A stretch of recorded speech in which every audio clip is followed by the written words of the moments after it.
Hi అండి, అందరికీ నమస్తే. ఈరోజు మంచి బ్రేక్ఫాస్ట్ మీ ముందుకు వచ్చాను. చాలా బాగుంటుంది, చాలా ఈజీగా సింపుల్గా చేసుకోవచ్చు. బ్యాచిలర్స్ కూడా సింపుల్గా చేసుకోవచ్చు. ఇంట్లో ఉన్న వాటితోనే చేసుకోవచ్చు అన్నమాట. ఎప్పుడు ఒకేలా కాకుండా దోశ, పూరి, ఇడ్లీ కాకుండా, చపాతీ కాకుండా ఈ విధంగా కూడా ట్రై చేయండి. చాలా బాగుంటుంది, టేస్ట్ కూడా సూపర్ ఉంది. నేను ఎలా చేశాను ఏంటి అనేది ఇప్పుడు వీడియోలోకి వెళ్ళి తెలుసుకుందాం. వచ్చేయండి. ఫస్ట్ కొంచెం 1 కప్పు బియ్యం పిండి తీసుకోండి. కొంచెం 1/2 కప్ అంత శనగపిండి తీసుకోండి. 2 స్పూన్ల సూచీ రవ్వ అంటే ఉప్మా రవ్వ తీసుకోండి. తీసుకొని ఇవన్నీ బాగా కలుపుకోండి. కానీ టేస్ట్ మాత్రం భలే ఉంటుందండి, సూపర్ ఉంటుంది అన్నమాట టేస్ట్. ఇవన్నీ ఇలా బాగా కలుపుకున్న తర్వాత ఇప్పుడు నేను వీడియోలో చూపించినట్టు కొంచెం కొంచెం వాటర్ పోసుకొని మంచిగా కలుపుకోవాలి.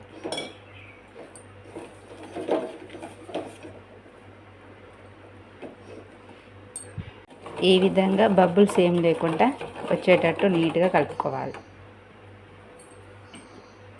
ఇప్పుడు దీంట్లో కొంచెం కలర్ కోసం పసుపు వేసుకుందాం.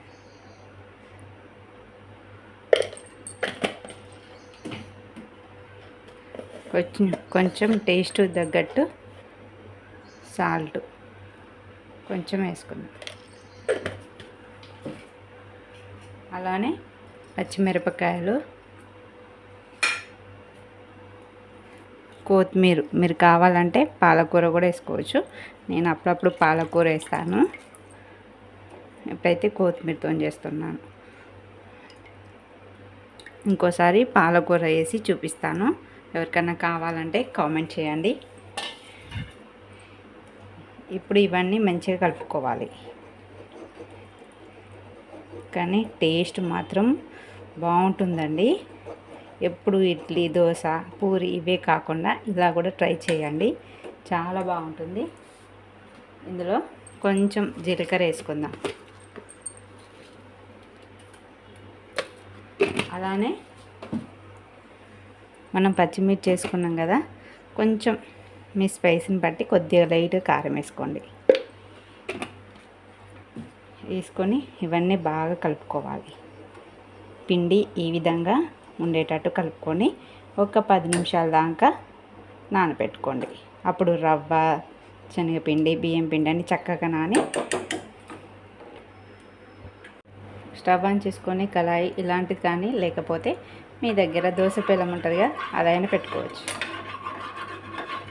ఆయిల్ మొత్తం ఇలా వేసుకొని మొత్తం స్ప్రెడ్ చేసుకోండి.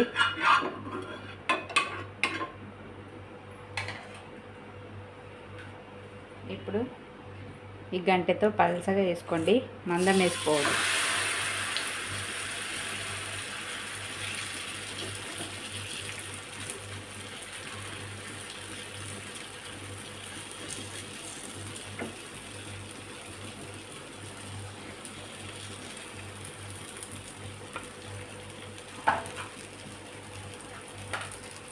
వేసుకొని దీని మీద మళ్ళీ కొంచెం ఆయిల్ పోసుకోండి. ఇప్పుడు ఒకవైపు కాలింది కదా, దీన్ని ఇంకో వైపు వేసుకోండి.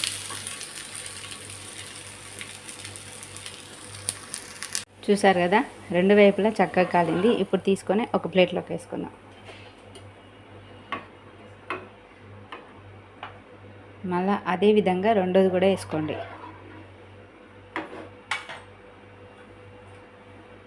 మార్నింగ్ బ్రేక్ఫాస్ట్లోకి ఈజీగా ఎప్పుడు కాకుండా పిల్లలకి ఇలా చేసి పెట్టండి.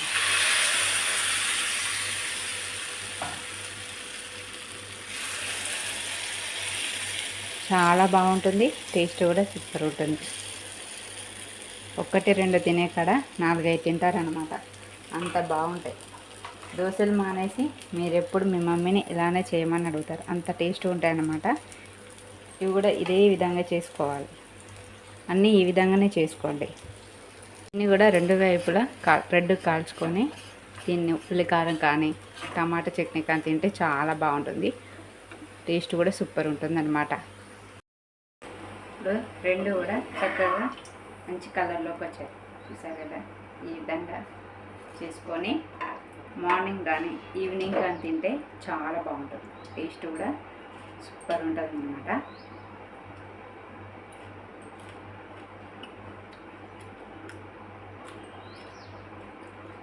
చాలా బాగుంది. టేస్ట్ కూడా సూపర్ ఉంది.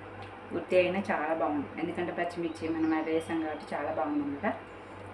మరి ఎందుకు ఆలస్యం, మీరు కూడా ఒకసారి ట్రై చేసి ఎలా వచ్చిందో నాకు కామెంట్ చేయండి. నా వీడియోని అసలు లైక్ చేయండి, షేర్ చేయండి, సబ్స్క్రైబ్ చేసుకోండి. మళ్ళీ మంచి వీడియోతో మేము ముందుంటాను. అసలు బాయ్ బాయ్.